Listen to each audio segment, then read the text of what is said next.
Hello friends, स्वागत है आप सभी का सीवीबीकल आर्ट्स क्लास में। दोस्तों, आज की इस वीडियो में समाजशास्त्र के मोस्ट इंपॉर्टेंट क्वेश्चन कवर करने वाले हैं। थोड़ा सा वक्त आप दे दीजिए, आपको मैं अच्छे से तैयार करवा दूंगा। मतलब ये है कि जितने भी क्वेश्चन कवर करने वाले हैं इसी वीडियो में आपको तैयार करवा देंगे। तो चलिए शुरुआत करते हैं और सबसे पहले बात करते हैं यहाँ पे कुछ इंपॉर्टेंट क्वेश्चन। तो सबसे पहले आपके सामने इंपॉर्टेंट क्वेश्चन आ चुका है। यहाँ पे दोस्तों क्वेश्चन है, संरचनात्मक परिवर्तन से क्या आशय है। अगर ये प्रश्न आपके पेपर में आएगा तो इसे कैसे आप लिखेंगे। सबसे पहले इस शब्द को मतलब समझने की कोशिश करते हैं। संरचनात्मक परिवर्तन का मतलब क्या होता है। तो देखिए, सामाजिक संरचना यहाँ पे अर्थात सामाजिक ढांचे में होने वाले मूलभूत परिवर्तन को संरचनात्मक परिवर्तन के रूप में जाना जाता है। यानी सामाजिक संरचना हम कह सकते हैं जो सामाजिक ढांचे हैं, जैसे कि मूलभूत जो परिवर्तन होते हैं, जैसे रहन सहन, खान पीन, ये सारी प्रक्रियाएं जो है जिसमें बदलाव होते हैं। जैसे अगर मैं बात कहूं, जो हमारा समाज पहले था, क्या आज आपको समाज दिखाई देता है? आपका जवाब होगा कि कुछ ना कुछ परिवर्तन जरूर देखने को मिलता है। तो समाज में जो परिवर्तन है, जो बदलाव है, उसी को संरचनात्मक परिवर्तन के नाम से जाना जाता है। जैसे अगर बात करें, जाति व्यवस्था, संयुक्त परिवार, सामाजिक कुरीतियां याद परिवर्तन में देखने को मिलते हैं। जैसे जाति व्यवस्था की बात करें तो पहले छुआछूत बहुत ज्यादा हुआ करता था, लेकिन आज के डेट में थोड़ा सा कम हुआ है, बहुत कम हुआ है। वही बात करें संयुक्त परिवार की, तो अब आज के डेट में एकल परिवार ज्यादा महत्व रखता है और सब लोग अपना ही एक अपना परिवार अलग रहना चाहता है। संयुक्त परिवार आपको कम देखने को मिलेगा, खासकर नगरों में, यानी शहरों में कम देखने को मिलता है। ग्रामीण में अभी भी थोड़ा देखने को मिलेगा, लेकिन जो है शहरों में आपको एकल परिवार ही देखने को मिलता है। इसके बाद तो सामाजिक कुरीतियां मतलब बहुत सारे सामाजिक बुराइयां थी समाज में, वो परिवर्तन हुए हैं, बदलाव हुए हैं। तो ये जो परिवर्तन है, जो बदलाव है, इसी परिवर्तन या बदलाव को संरचनात्मक परिवर्तन के नाम से जाना जाता है। तो आई होप आपको समझ में आया होगा। बात करते हैं अगले क्वेश्चन पर। सामाजिक संरचना से क्या आशय है। अब सामाजिक संरचना क्या है ये समझते हैं। तो देखिए, सामाजिक संरचना से आशय समाज के विभिन्न अंगों में एक व्यवस्थित क्रमबद्धता से है। इस प्रकार समाज का व्यवस्थित ढांचा ही सामाजिक संरचना कहलाता है। अब देखिए, सेंटेंस लिखा है सामाजिक संरचना। संरचना का मतलब स्ट्रक्चर, यानी बनावट कैसा होना चाहिए। किसका बनावट? समाज का बनावट। समाज का बनावट का मतलब ये है कि व्यवस्थित क्रमबद्ध, मतलब समाज एक क्रमबद्ध होना चाहिए, व्यवस्थित होना चाहिए। कोई भी ऐसा कुरीतियां ना हो जिससे समाज को प्रभावित करता हो। तो ये सारी जो व्यवस्थाएं हैं, ये क्रमबद्ध व्यवस्था ही आपका सामाजिक संरचना कहलाता है। ठीक है, आई होप आपको ये भी क्लियर हुआ होगा। अगला प्रश्न दोस्तों आपके सामने यहाँ पे, सामाजिक संरचना के प्रमुख तत्व क्या हैं। तो आइए इस आंसर को समझने की कोशिश करते हैं। सामाजिक संरचना का प्रमुख तत्व का मतलब क्या है। देखिए, पहला पॉइंट इसमें लिखा है सामाजिक जो होना चाहिए, यानी समाज जो होना चाहिए वो आदर्श समाज होना चाहिए। अगर आप मान लीजिए एक स्टूडेंट हैं तो आप यही अपने आप को मानेंगे कि ये एक आदर्श छात्र बनकर रहें, आप आदर्श छात्राएं बनकर रहें। कहने का मतलब ये है कि आप कोई गलत काम ना करें, ऐसा आपके परिवार भी चाहते हैं, ऐसा आपके शिक्षक भी चाहते हैं, और हो सकता है कि ऐसा आप भी चाहते हो कि गलत काम आपसे ना हो। तो ऐसा जो समाज है वो आदर्श समाज के नाम से जाना जाता है। तो कहने का मतलब है कि सामाजिक संरचना का बनावट कैसा होना चाहिए, तो आदर्श होना चाहिए, यानी समाज अच्छा होना चाहिए। समाज अच्छा होगा तो समाज में जो भी बुराइयां होंगी दूर हो जाएंगे। समाज में जो भी लोग रहेंगे वो अपने आप को एक प्रेम भावना में रखेंगे, एक दूसरे से मतलब रखेंगे। आज की डेट में समाज में कोई एक दूसरे से मतलब नहीं रखता है। तो आदर्श समाज होना चाहिए, पहला पॉइंट हो जाएगा। दूसरा, सामाजिक स्थिति। सामाजिक स्थिति का मतलब यह है कि समाज जिस सिचुएशन में है, जिस स्थिति में है, वो सही तरीके से है, यानी व्यवस्थित तरीके से है। या फिर हम कह सकते हैं कि समाज में कोई भी ऐसी कुरीतियां नहीं है, कोई ऐसी बुराई नहीं है जिससे समाज प्रभावित होता है। तो समाज की स्थिति ठीक है। इन्हें अगर आपसे कहूं कि आप पढ़ने में आपकी स्थिति कैसी है, तो आप कहोगे मेरी पढ़ने में स्थिति भाई ठीक ठाक है। या फिर कुछ लोग का अच्छा हो सकता है, कुछ लोग का घटिया भी हो सकता है। तो आपकी स्थिति क्या है ये हमें बताना कि आपके क्लास में आपकी क्या स्थिति है, पढ़ाई वढ़ाई में ठीक ठाक है, या फिर आप ऐसे ही जो है नॉर्मल छात्र की तरह हैं, या फिर जैसे लोग रहते हैं, कभी आते हैं कभी जाते हैं पढ़ने, तो उस तरह से आप हैं। तो आप अपनी स्थिति बेहतर तरीके से जानते होंगे। ठीक है, तो आप इसमें इंडिकेट कर सकते हैं, अच्छे से लिख सकते हैं। इसके बाद दोस्तों अगला है सामाजिक भूमिका। सामाजिक भूमिका देखिए, सिंपल सी बात यह है, जब एक छात्र होता है ना, एक छात्र इस छात्र का असर जो है वो समाज पे पड़ता है। ध्यान से बात को समझने की कोशिश करिएगा। जो छात्र है ना, इस छात्र का असर समाज पे पड़ता है, यानी आपका असर आपके परिवार पे पड़ता है, आपका असर आपके समाज पे पड़ता है, और आपके परिवार का असर आप पर पड़ता है, और आपके समाज का असर आप पे पड़ता है। मेरे कहने का मतलब दोस्तों बहुत ही सिंपल है। अगर आप इस बात को समझ जाएंगे, आपका जो असर है वो समाज पर पड़ता है और समाज का असर आप पे पड़ता है। आपका असर आपके परिवार पर पड़ता है, ठीक है, और जो परिवार होता है, इस परिवार का असर आप पे पड़ता है। तो ये पूरी जो प्रक्रिया है, आपकी क्या भूमिका है, ये बहुत इंपॉर्टेंट रखता है समाज में। बहुत लोग कहते हैं कि मेरे सुधर जाने से क्या होगा। अरे भाई, आप सुधरेंगे तो आपको देखकर और लोग सुधरेंगे, और लोग सही तरीके से काम करेंगे, सही रास्ते पे चलेंगे। हो सकता है कि इससे जो आप कर रहे हैं, इससे समाज का भला हो जाए, और आपको देखकर कुछ लोग और करें, इससे एक आदर्श समाज बनेगा। आपकी भूमिका ही सबसे बड़ा इंपॉर्टेंट होता है। जैसे पिक्चर में हीरो होता है ना, उस हीरो में, उस पिक्चर में पूरा हीरो की अहम भूमिका होती है। अगर हीरो को निकाल दिया जाए तो पिक्चर किसी काम का नहीं होता है। ऐसे ही आप अपने समाज के हीरो हैं, आप अपने समाज के हीरोइन हो सकते हो। तो आप एक अहम भूमिका निभाओगे जब अपने समाज में आप अच्छे तरीके से निर्वहन करोगे। आई होप मेरी बात आपको समझ में आया होगा दोस्तों। चलिए बात करते हैं अगले पॉइंट पर। और अगला प्रश्न आपके सामने आ चुका है। बहुत ही मोस्ट इंपॉर्टेंट प्रश्न है। कितनी प्रकार से क्वेश्चन आपसे पूछ सकता है, यहाँ पे आप दे सकते हैं। क्वेश्चन पूछ सकता है कि औद्योगिकीकरण किसे कहते हैं, औद्योगिकीकरण की प्रमुख विशेषताओं का वर्णन कीजिए। या पूछ सकता है औद्योगिकीकरण की क्या आशय है, औद्योगिकीकरण के महत्व की विवेचना कीजिए। तो 2 पॉइंट है, एक तो महत्व आपसे पूछ सकता है, दूसरा आपसे विशेषता पूछ सकता है, और औद्योगिकीकरण क्या है ये हमें समझना है। तो चलिए इसको भी समझने की कोशिश करते हैं आसान शब्दों में। अगर आपको समझ में आ रहा होगा तो कमेंट करके जरूर बताइएगा। मैं थोड़ा सा और कुछ एक्स्ट्रा करूंगा ताकि आपको आसान शब्दों में समझा सकूं और आसान शब्दों में आप याद कर सकें, ताकि रट्टा जो मार मेथड है ना, ये खत्म हो जाए। बहुत लोग रटवाते हैं, किताबी भाषा लिख देंगे और आप जो है उसे रटेंगे। रटकर आप थोड़े दिन के लिए याद कर सकते हैं, लेकिन लंबे समय तक याद नहीं कर पाएंगे।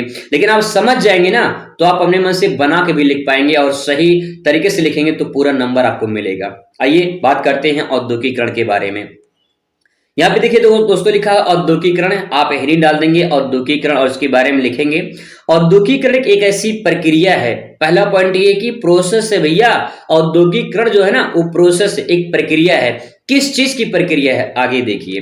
जिसमें छोटे छोटे उद्योग धंधों के स्थान पर बड़े बड़े उद्योग धंधे, कल कारखानों पर जो है जोर दिया जाता है, उनको विकसित किया जाता है। बहुत ही सिंपल सेंटेंस में आपको बता दूं कि जो बोर्ड परीक्षा है, वो बोर्ड परीक्षा क्या है, एक प्रोसेस है कि आप हाई स्कूल पास कर लिए हैं, आप इंटर पास कर लिए हैं। बोर्ड परीक्षा क्या है, एक प्रोसेस है, एक प्रक्रिया से आपको गुजरना पड़ता है, तभी तो आपको हाई स्कूल इंटरमीडिएट का रिजल्ट मिलेगा, मार्कशीट मिलेगा। इसका मतलब ये है कि बोर्ड परीक्षा जैसे एक प्रोसेस है, एक प्रक्रिया है, ऐसे दोस्तों औद्योगिकीकरण भी एक प्रोसेस है, एक प्रक्रिया है। किस चीज का, तो जवाब होगा बड़े बड़े उद्योग स्थापित होते हैं, बड़े बड़े कंपनियां, कल कारखाने स्थापित होते हैं।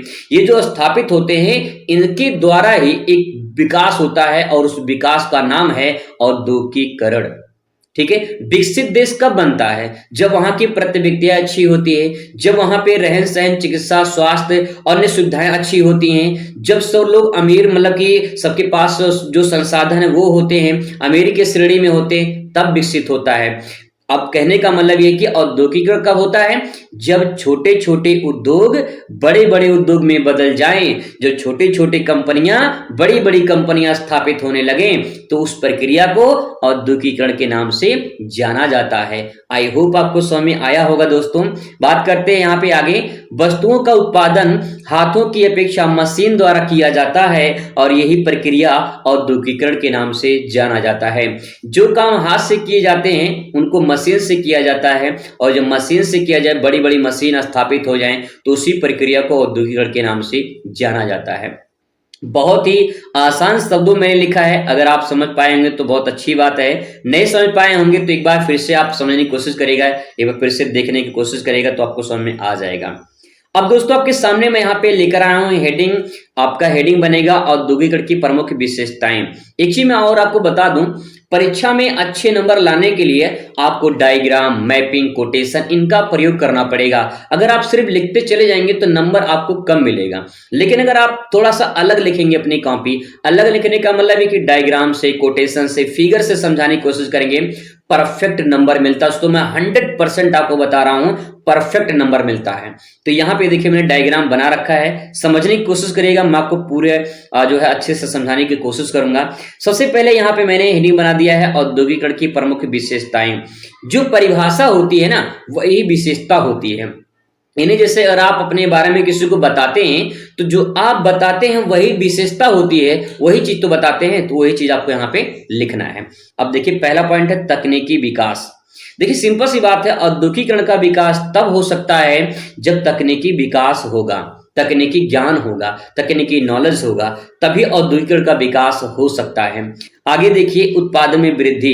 भाई सिंपल सी बात यह है कि जब बड़ी बड़ी कंपनियां स्थापित होंगी, बड़ी बड़ी मशीन लगेंगी, तो उत्पादन में वृद्धि होगी। जो काम हाथ से किए जाते थे वो काम मशीन से होगा तो उत्पादन ज्यादा होगा। सिंपल सी बात है। तो औद्योगिकरण का विकास होना ही होना है। तो यहाँ पे 2 पॉइंट आप समझ गए होंगे।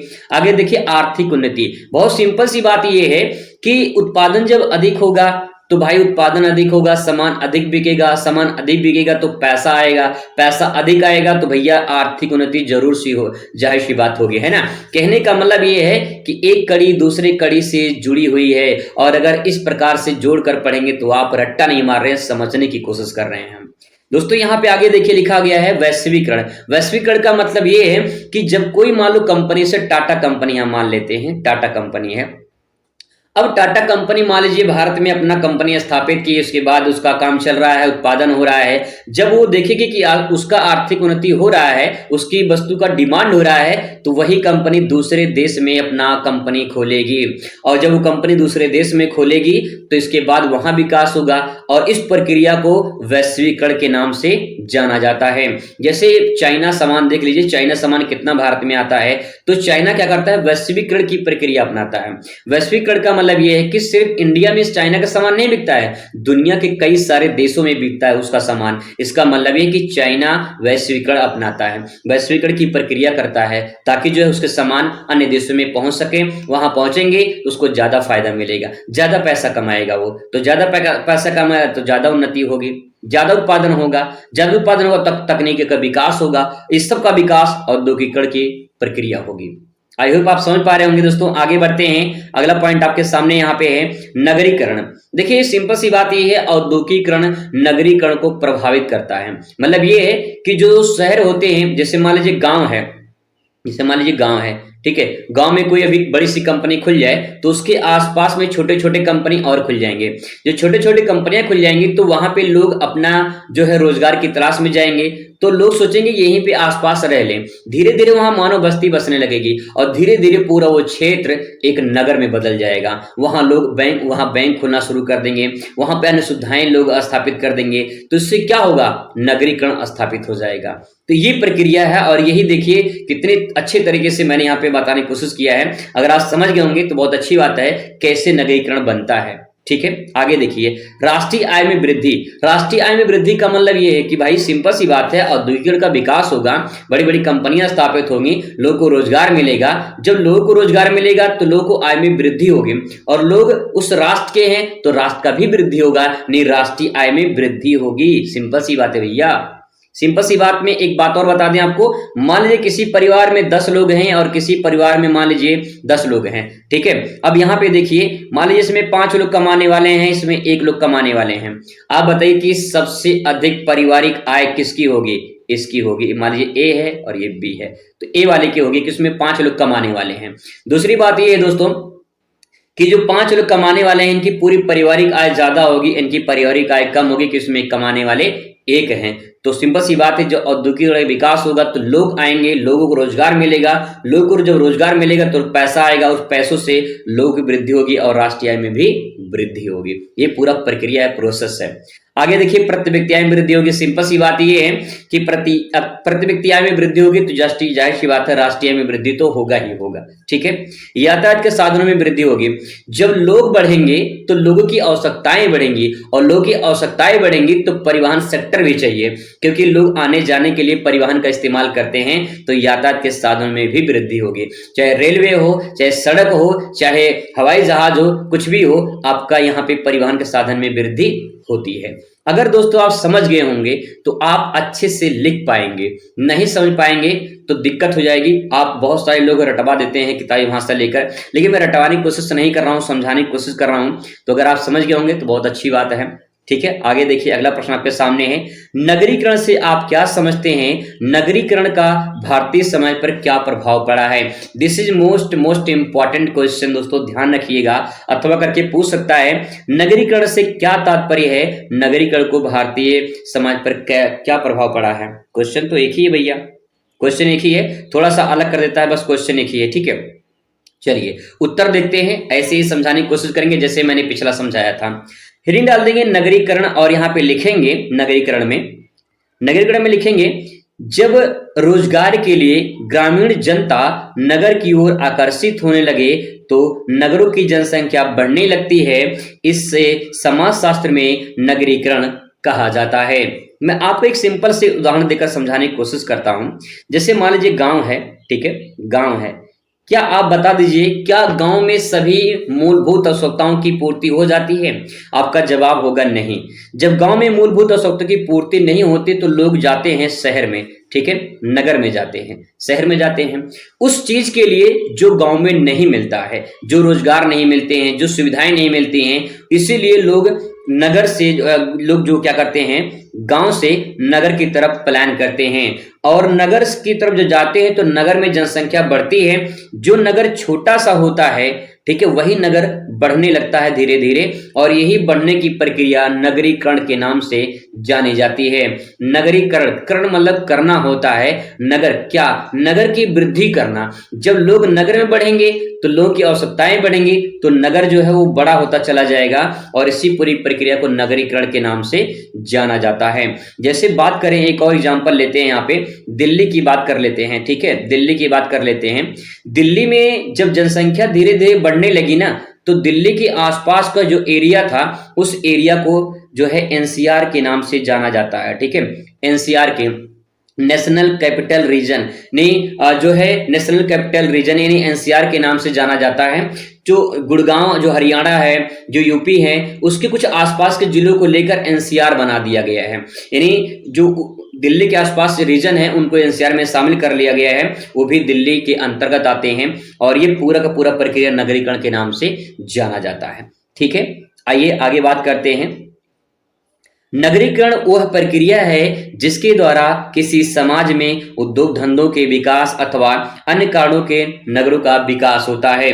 अगर सिंपल भाषा में समझाऊं आपको तो बस इतना समझ जाइए, नगरीकरण क्या है, एक प्रक्रिया है। उस प्रक्रिया में लोग गांव से जो है नगर की तरफ बढ़ते हैं, और एक पूरा प्रक्रिया, पूरा प्रोसेस नगरीकरण के नाम से जाना जाता है। अब क्या प्रभाव पड़ता है ये हमें समझना है। तो देखिए, सबसे पहला है एकांकी परिवार में वृद्धि होती है।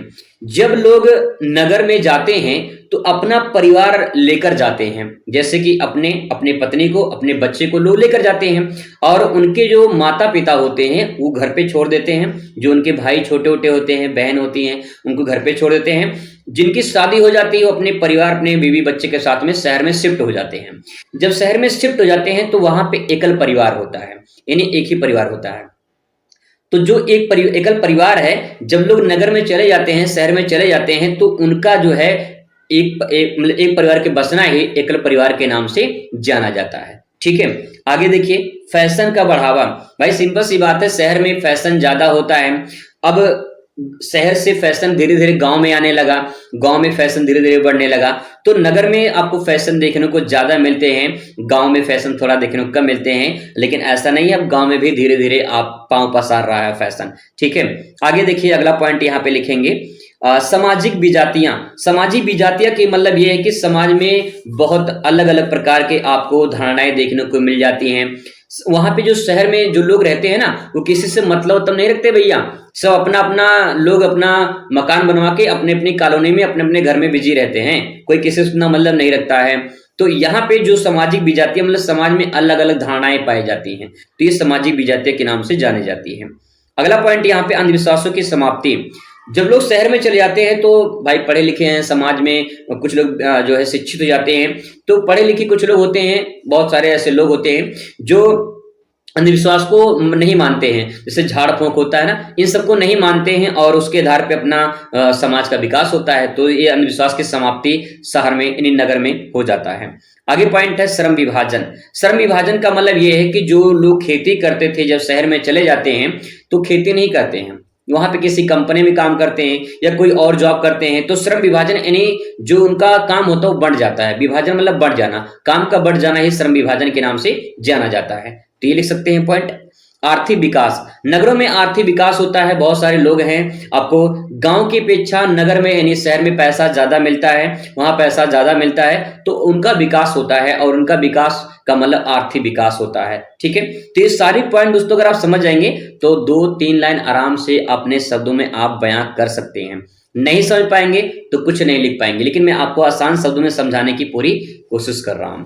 अगला पॉइंट बहुत ही इंपॉर्टेंट है, इसको भी ध्यान रखिएगा। लिखा है क्वेश्चन यहाँ पे, उपनिवेशवाद का क्या अर्थ है? उपनिवेशवाद के कारण भारतीय समाज में हुए परिवर्तनों की विवेचना कीजिए। अथवा करके क्वेश्चन पूछ सकता है यही कि उपनिवेशवाद क्या है, भारतीय समाज में उपनिवेशवाद के हुए संरचनात्मक परिवर्तन की विवेचना कीजिए। आइए इसको समझने की कोशिश करते हैं और यहाँ पे पहले आंसर लिखेंगे उपनिवेशवाद क्या है। देखिए उपनिवेशवाद जो अर्थ है इसका मतलब ये है कि जब एक देश दूसरे देश पर शासन करना शुरू करे तो इस प्रक्रिया को उपनिवेशवाद के नाम से जाना जाता है। जैसे चाइना का कब्जा है तिब्बत पर, तो ये प्रक्रिया उपनिवेशवाद कहलाती है। मैं आपको एक एग्जांपल से माध्यम समझाऊं। जैसे मान लीजिए कोई एक आदमी है, ठीक है, कोई आदमी है, मोटा आदमी मान लेते हैं, ठीक है।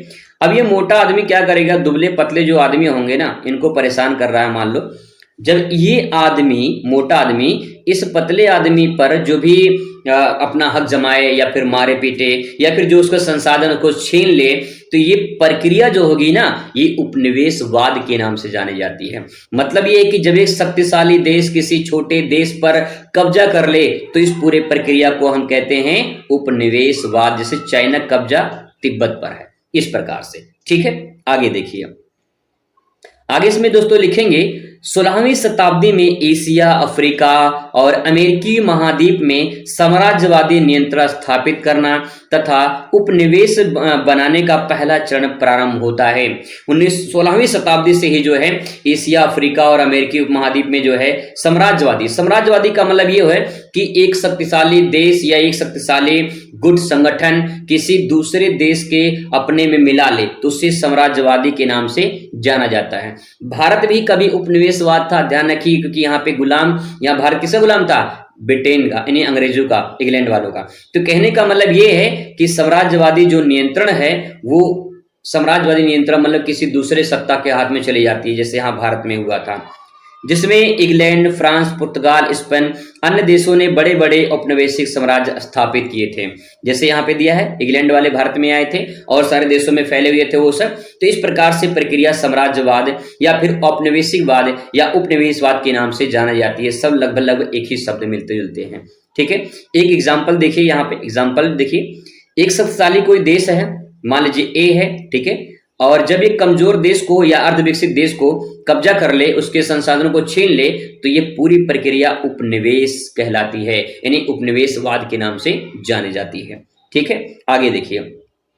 अब पॉइंट यहाँ पे है कि उपनिवेशवाद में संरचनात्मक परिवर्तन क्या हुए। मतलब कि जब देश किसी गुलाम था तो गुलाम में क्या परिवर्तन होते हैं। जैसे मान लीजिए भारत का एग्जांपल लेते हैं, भारत में अंग्रेज थे, तो अंग्रेज जब थे भारत में, जब भारत उपनिवेशवाद था, औपनिवेशिक सरकार थी यहाँ पे, तो क्या उस टाइम पे परिवर्तन हुए थे, उनको समझना है। तो देखिए, अनेक कुरीतियों की समाप्ति, जब यहाँ पे अंग्रेज थे तो बहुत सारे, जैसे आपने जो है सती प्रथा का नाम सुना होगा। सती प्रथा में पति को जब पत्नी मतलब पति जब डेथ हो जाती थी तो पत्नी को चिता पर जिंदा जला देते थे, सती प्रथा कहलाता है। तो सती प्रथा में पत्नी को जिंदा जलाने की ये कुरीतियां अंग्रेजों के द्वारा समाप्त की गई थी। ठीक है, तो यहाँ पे जो है ये कुरीतियां समाप्त की गई, सबसे अच्छी बात थी। ठीक है, आगे देखिए, जाति व्यवस्था में परिवर्तन। जो ऊंच नीच की भावना होती है, जो जाति व्यवस्था होती है, उसमें भी कहीं न कहीं जो है परिवर्तन देखने को मिलता है।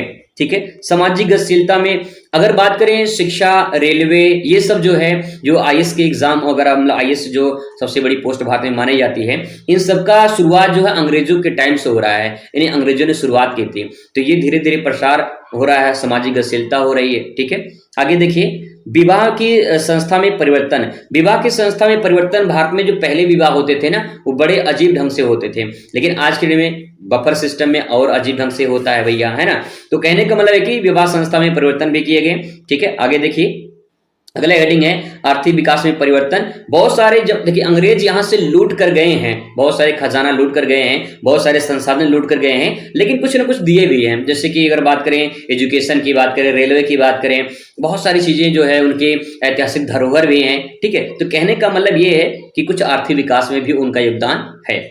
आगे देखिए, क्वेश्चन बहुत ही मोस्ट इंपॉर्टेंट आपके सामने आ चुका है, और क्वेश्चन है, गंदी बस्तियों के 4 प्रभावों की विवेचना कीजिए। गंदी बस्तियां, आप नाम से मतलब निकाल सकते हैं, कोई रट्टा मारने हैं कि गंदी बस्तियां कैसे होती हैं और कैसे जो है प्रभावित करती हैं, ये समझना है।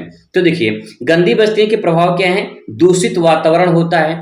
कहीं भी आपके आसपास गंदगी फैली रहेगी तो क्या वातावरण स्वच्छ रहेगा कि दूषित हो जाएगा? आपका जवाब होगा दूषित हो जाएगा भैया, सिंपल सी बात है, सोच लीजिए, समझ लीजिए अच्छे से। इसीलिए साफ सफाई बनाए रखिए।